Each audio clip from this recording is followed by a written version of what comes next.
papansin nyo, ang tagal ng walang Blue Ribbon hearing. Di ba? Hindi na pinag-uusapan patungkol sa ghost projects. Hindi na pinag-uusapan patungkol sa flood control. Yan ang nakakapagtaka. Tapos, gusto nang tapusin ni Lacson. Gusto nang gumawa ng partial report. Ang problema, wala namang gustong pumirma nung kanyang partial report na ginagawa. Bakit? Pag-usapan natin. Noong January 19 pa, isinagawa ng Senate Blue Ribbon Committee ang huling pagdinig nito tungkol sa anomalya umano sa mga flood control project.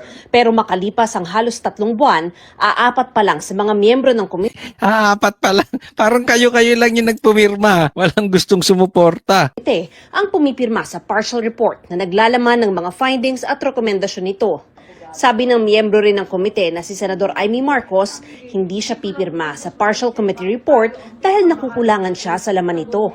Hindi rin aniya ipinatawag ang mga dapat pinaharap, kabilang si Yan. Ito kasi yan, yung partial committee report, doon sa naging investigasyon ng Blue Ribbon patungkol dito sa pagnanakaw sa flood control, sa ghost projects. Okay? Pero tinatapos na, magagawa na ng committee report, partial committee report to si Lacson. Kulang nga ni hindi nyo nga napapatawag si Tambaloslos. Etong pagmumukha na ito, tingnan ninyo kung kayo ay naghihirap sa buhay, kasalanan nito. Malaking parte kasalanan nito. Siyempre, dapat nagsisipag din kayo. Pero kung merong problemang malaki, bakit mahirap ang Pilipinas ngayon? Lalo pang naghirap ang Pilipinas ngayon dahil sa pagmumukha ng lintik na ito. Sila, pabili-bili ng bahay sa Forbes. Tayo, ikaw, ako, tayo naghihirap. Nakukuha po natin. Yan ang pahirap. Tapos ayaw patawag ni Lacson. Tapos, yung 18 Marines, ayaw rin ipatawag ni Lacson. Simple lang pinipilit na nga ni Marcoletang tawagin yung 18 Marines. Pinipilit na nga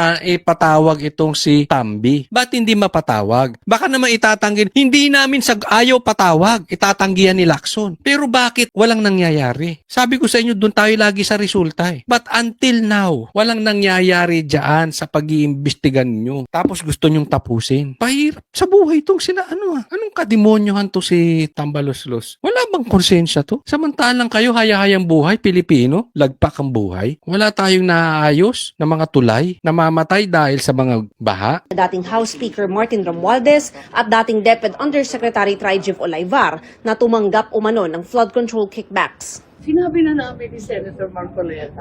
Di ba gumawa na kami ng Minority. sariling report dahil very disappointed kami na hindi talaga tinutumbok yung mga Marines, yung iba't ibang testigo, si Trijib, si Martin. Nakatambay lang naman yung mga yan ba't hindi hilain dito at magsalita? Pilit na tinatabunan. Iniugnay si Romualdez sa flood control scandal at ayon sa ombudsman, inihahanda na ang plunder case laban sa kanya. May nakabinbinding reklamo laban kay Olaivar sa ombudsman kaugnay ng issue. Hinihinga namin sila ng pahayag pero dati na nilang itinanggi ang mga alegasyon. Ang Marines naman, tinukoy ng senadora ang grupo ng mga dating sundalo na nagsabing nag-deliver umano sila ng male-maletang cash sa mga opisyal, kabilang si Pangulong Bongbong Marcos. Hinihinga namin ng reaksyon ng Malacanang pero dati na nitong sinabing kasinungalingan ang mga sinabi ng mga ex-Marines. Ang sabi ni Senadora Marcos, kailangan daw kompleto ang report bago siya pumirma. Buong investigasyon. Diba? Simple, diba? Tinanggi ni Tambi, tinanggi ni Bongbong Marcos. So, kung sa tingin ninyo sinungaling tong Marines, di patawag nyo. Halimbawa ako kunwari ako si Marcos, ako si Tambi, at sa tingin ko, talagang sinungaling tong mga Marines, gugustuhin kong patawag. Babatukan ko yan si Lacson. Totoo ko ako si Marcos, babatukan ko yan si Lacson. Papatawag ko yan Marines. Imbestigahan nyo para mag-isa, para lumabas ang totoo. Kasi kung ako si Marcos at wala ako talagang ginawa at hindi talaga ako nabigyan ng maleta, gusto kong mapatawag yung Marines. Pero kung ako ay talagang nabigyan ng maleta at totoo yung sinasabi ng Marines, ayaw ko silang patawag sa Senado. Bakit? Lalabas yung totoo. Naiintindihan po natin. Kaya dito sa istoryang to paikot-ikot, halatang halata na totoo yung sinasabi ng Marines. Kasi kung sinungaling yan, edi dapat gusto mong mag-isa kasi magkakabuhol-buhol. Tandaan nyo pag nagsisinungaling ang isang tao, pag tinanong mo ng tinanong, magkakabuhol-buhol ang dila niyan. Edi mas lalo nyong gustong imbestigahan, ba't ayaw nyo? Ba't hanggang ngayon hindi Hindi pinapatawag kasi guilty kayong magpinsan. At ikaw, Lacson at Tito Soto, wag na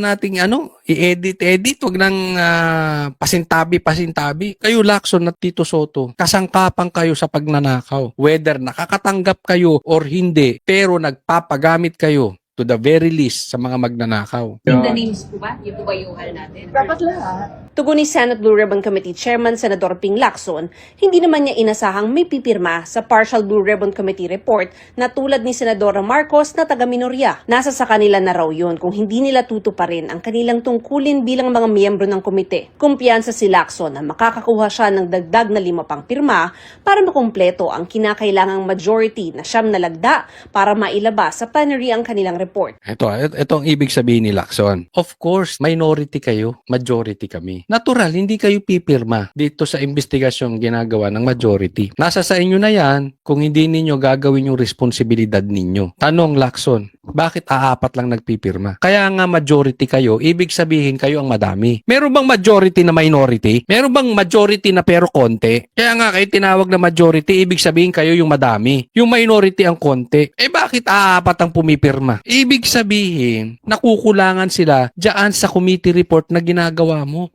Ibig sabihin, nakukulangan sila sa pag-iimbestiga na ginagawa ninyo. Ayaw nyong patawag eh. Pulpul kayong dalawa ni Tito Soto, kayong mag-boyfriend. Ungas kayong mag-imbestiga. Ang tungkulin bilang mga miyembro ng komite. Kumpiyansa si Lacson na makakakuha siya ng dagdag na 5 pang pirma para makumpleto ang kinakailangang majority na 9 na lagda para mailabas sa plenary ang kanilang report. Makakakuha siya ng lipapagdag ang tagal-tagal na yan, ba't hindi ka makakuha? Simple lang di ba? Ba't hindi ka makakuha? Ang kanilang report. Sa ngayon, sinuspindi muna ni Lacson ang mga pagdinig ng komite sa flood control scandal at ire-report muna niya sa plenaryo ang laman ng partial committee report. Ayan. Sa madaling salita, suspindi na naman. Itong pag-iimbestiga, itong Blue Ribbon hearing patungkol sa ghost projects, parang si Bongbong Marcos, lulubog, lilitaw.